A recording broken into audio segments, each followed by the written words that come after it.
Hello guys, and welcome to my channel. It's been a minute since I have done a video. We're not going to get into that because this video will be super long, but I thought my first video back from my hiatus should be none other than a perfume haul. So even though I haven't been filming, I still have been trying out different fragrances, still watching a ton of fragrance related videos, and so, you know, fragrance is my first love. So I feel like the first video back has to be a perfume haul. Did I say collection before? All over the place, but it's going to be a haul, and I'm super excited because there's some fragrances that I've been wanting to get my hands on, and I finally have done so. But before I get into this video, make sure to give this video a thumbs up as well as subscribe to my channel. I also have a fragrance playlist which will be up here in the card somewhere, and it will have all of my fragrance related videos curated in one playlist for you guys. So I have reviews, first impressions, hauls, anything fragrance related will be in that playlist, so definitely check that out. So I'm going to get started because I don't want this video to be too long. So how am I going to do this? So I'm going to start with the fragrance that is pretty much just a repurchase, so I'm not going to talk about it too much, but it is the Valentino Donna Born in Roma. I have raved about this fragrance on my channel. I think all last year this was like my go-to fragrance. It's definitely one of my top 5 right now, and it has been for at least like the last 6 months, and I absolutely love it. It's sweet, it's feminine, it's just, I feel like it just encapsulates me in a bottle. So I definitely love Valentino Donna Born in Roma. I have a review, I've done comparisons with the other Donnas, and this is definitely my favorite one. It's my go-to one. I use it all the time, and so I had to repurchase it because I think the one I'm using now is pretty much empty. I'm hoping to do an empties video, but I'm not sure when, but I had to repurchase this baby because it is definitely my go-to, and just the packaging, everything about it just screams me. So that's Valentino Born in Roma. And then the next fragrance I had was actually a recommendation from, I believe, one of you guys. I can't remember who, but I think a few people have recommended it, and it's Giorgio Armani My Way. So if you've watched my channel for a long time, you know that Giorgio Armani C is my absolute favorite fragrance. I love it so much. I actually am going to do a comparison between My Way and C because I feel like they are probably 2 of my favorite Giorgio Armani fragrances. So I haven't even used it that many times, but I mean, it's going down very quickly, so I must be using quite a bit of it. But this is a stunning fragrance. I can't remember the notes from the top of my head, but it has like this kind of sweet bubblegum kind of initial notes, and then it kind of dries down to be a bit more floral. So I am actually going to do a full review as well as a comparison video with C, so definitely stay tuned for that. But I purchased this in the 50 ml bottle. I actually got it in a gift set. I think gift sets are more like cost effective than just buying the fragrance kind of on its own, because you get a few other bits as well. And I think this came with like a 10 ml or a 15 ml miniature version, which is great because you can just pop it in your bag. So yeah, My Way, absolutely love it so far. If you like bubblegum, sweet, floral, this will definitely be kind of the fragrance that you will enjoy. And the longevity is insane. Like, it lasts longer than C, and if you've watched my channel, you know that C, I always talk about C, but this lasts longer than C, at least on me. So if you're looking for a long wearing fragrance, I would highly recommend My Way by Giorgio Armani. The next fragrance was kind of a blind purchase in a sense. I'm not sure what came over me, but something did. And I came across Viktor and Rolf Good Fortune, and I haven't seen Viktor and Rolf come out with a fragrance in a while. So I have Viktor and Rolf Nectar, I have Viktor and Rolf Flower Bomb, and I have Viktor and Rolf Bon Bon. They might have a few, I think they have a few others that are kind of like a twist of like the originals that I've just mentioned, but I haven't really seen them come out with anything particularly new.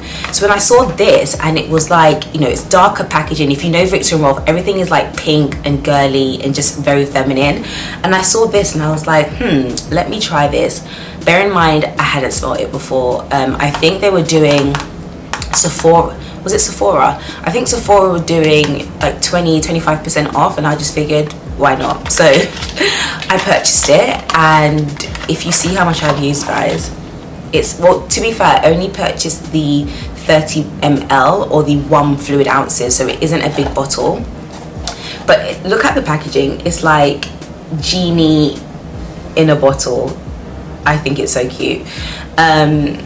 But this fragrance, I feel like it's very different compared to their others. Like their other fragrances are very, very sweet, like borderline sickly sweet. If you smell bonbon, it's basically like sugar in a bottle, whereas this I feel like isn't as sweet as those. It's definitely richer and deeper. The longevity, I would say, is moderate. It doesn't really last that long on me, to be honest, and I think that's why I've gone through it so quickly. I mean, I'm about halfway there and I haven't even had it that long. Has it even been a month? I don't think so, and I'm almost out of it. But I really wanted to try it and do a like full review on it, which is why I've used so much, because I was pretty much using it every day.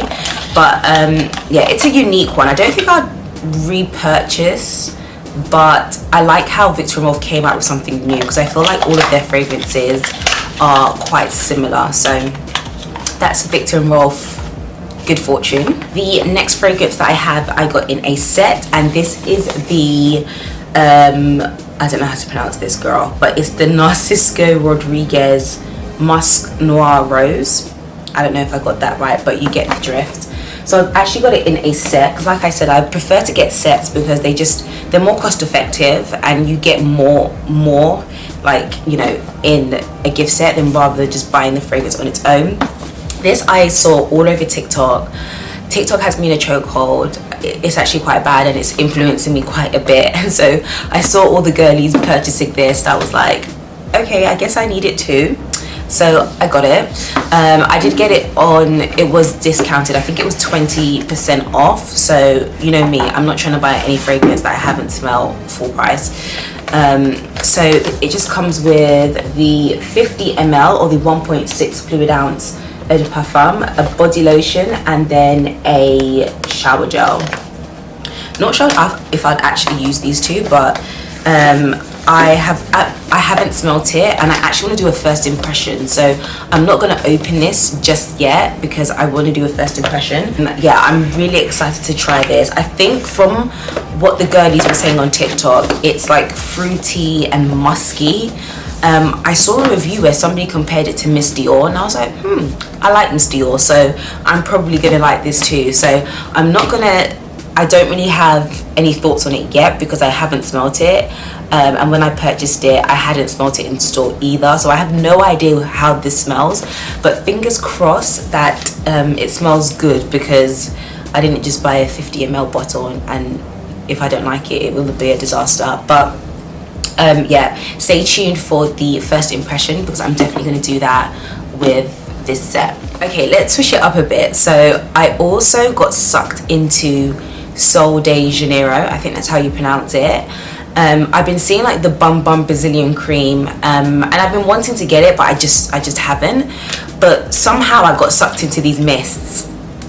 Yeah, I got sucked into the mists, and I'm not a mist girl. I don't wear mist, I just wear perfumes. So this, for me, I was a bit like, I'm not too sure, like, for me to pay this much for a product that's not really going to last long. I know mists don't last long on the skin. It's something that you will constantly have to reapply throughout the day, and then also pair it with, I guess, fragrances, and I believe you can use these on your hair as well. So I got number 62, number 71, and number 68. I believe 68 is the really popular one. So I have been loving these. Like, these have been, I use these pretty much every day. I wear these to sleep. I know, if you know, you know, but we're not going to get into that conversation right now.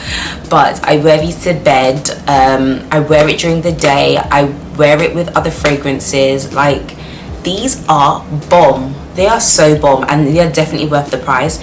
I did feel initially that they were expensive for what they are, because they're just myths. Like, why are we paying this much? But they are worth it, 110% worth it. And I'm definitely going to do a review on these. I have used, I don't know if you can see, but I have used this so much. I pretty much use it every day, and absolutely amazing. I'll say my favorite one is number 68, and the first time I sprayed it, bear in mind I haven't really seen, or like, I never sought out reviews before I purchased it. I just kind of purchased it and was like, let's see what this is all about. So I wasn't sure which ones were everyone's favorite, but as soon as I sprayed this, I was like, this smells like Baccarat Rouge 540. And then lo and behold, when I was actually looking at reviews, people were comparing it to that. And if you know Baccarat Rouge, it's obviously it's obviously an expensive fragrance, like crazy expensive, and it's super saturated now. Everyone's wearing it, which is kind of like I love that fragrance a lot. But as soon as I sprayed this, I was like, okay, Baccarat Rouge sister, like this, if you don't want to spend 200 plus on the Baccarat Rouge, I would definitely recommend it. There are slight differences, which I will get into when I do my review, but it's close enough. It is close enough. And so I've actually used this the most, because it smells really great when you pair it with other fragrances. And then I'd say, then the other one is pistachio salted caramel, and then I have the vanilla macadamia. So these ones are very like gourmand, very sweet, very nutty, almondy, caramel cookies. Like, it's all that vibe. But I love these. If you haven't tried them, I would highly recommend it. If you don't, if you're someone that's not into fragrances because they're too strong for you, highly recommend the Sol de Janeiro mist, because they're amazing. And then the next two products I picked up are from Laura Mercier, and I think I've done videos on one of these fragrances on my channel. So one is a repurchase and one is new. So I have two of the Laura Mercier Eau de Toilette. I have Almond Coconut, which is the one that I did I think I did a review on, or I did some video related to it. I will have it in the description box down below. But I absolutely love these. And then I also got the Ombre Vanilla. I have the Ombre Vanilla hand cream, and let me tell you, that thing smells so good. It's so strong. It's almost, again, if fragrances are too much for you, or they're too much for your skin, like the hand creams, like Laura Mercier hand creams, they smell amazing. I actually bought 3 of them. I was going to include it in another haul, but I probably won't. But I have the Almond Coconut, the Vanilla, and I think the Brulee, and they smell divine. So I had to pick up the Ombre Vanilla as well. And these are Eau de Toilette, so they don't come in Eau de Parfums, and they are great when you pair them with the Laura Mercier soufflés. They smell divine, absolutely divine. I absolutely love pairing it with these two. I think the Almond Coconut kind of reminds me of being on the beach and in a tropical island, because that's where I want to be right now. So I definitely love Almond Coconut. It just gives me, you know, beach vibes, sunny weather, you know, drinking cocktails. That's the kind of vibe it gives. Ombre Vanilla I actually haven't tried yet, but if it's anything like the hand cream, I know it's going to smell just as good. So yeah, I would highly recommend the Laura Mercier Eau de Toilette. They do not last particularly long on the skin. I like to wear these at night as well. I like to wear fragrances at night, guys. Like, if you know, you know. It doesn't make sense to a lot of people, but it definitely makes sense to me. Or just pairing it with actual fragrances, so that I'm actually able to smell nice throughout the day, because this does not last on the skin. Eau de toilette are obviously less concentrated than eau de parfums, but these are divine. They are worth the price. I love them so much, and if you compare them with the Laura Mercier souffles, I would highly recommend, because they smell amazing. And last but not least, we have one more fragrance, and this is from Kayali. So I have done a few Kayali videos on my channel. I think I've done Red Juicy Apple, or something about a juicy apple, the name of the fragrance. I think I did a first impressions, and then I've done, girl, I can't remember, but I will put it in the description box down below of the videos that I've done. But I saw they had this new fragrance called Burning Berry. They also have another one which is like this gold packaging, but they didn't have that available, or they only had it in like the really big bottle, and I didn't want to get that because I wasn't sure how it was going to smell. And if I had the opportunity to buy fragrances that I haven't smelled in these kind of smaller 0.34 fluid ounce bottles, I would definitely do that in comparison to paying like more money for something that I'm not too sure I'm gonna like. So I actually want to do a first impression of this. So I haven't smelt it. I think I've sprayed it actually, that's a lie, because it looks like it's gone down by quite a bit, but I'm assuming this smells very fruity, very berry-esque. In the back it says it's got burning cherry, raspberry, praline, Palo Santo, Gaiac wood, and patchouli. And you know I love patchouli as a base note, so hopefully this smells good. I'm hoping it doesn't smell like juicy apple. I did like that fragrance, but it's very artificial, very synthetic, very fruity. So I'm hoping this is not too fruity, but nevertheless, I have it in this small bottle, so if I don't like it, I can just finish it up and not purchase it again. But this is Kayali LoveFest Burning Cherry. So that is the end of this video. I hope you guys enjoyed it. Let me know if there's any fragrances that you are trying out. Let me know any recommendations. I always kind of look for recommendations, because I don't really go into stores to smell fragrances, because I kind of get overwhelmed and everything starts to smell the same. So I pretty much go based off of everyone's recommendations and things and videos that I see on TikTok and fragrances that have gone viral. So I would very much appreciate any recommendations you have. But thank you guys so much for watching. Definitely stay tuned, because I definitely have a lot more fragrance related videos coming up, and like I mentioned, I will be doing reviews and first impressions of some of these fragrances that I haven't featured on my channel yet. So I hope you all have an amazing day, and I will see you all in my next video. Bye guys.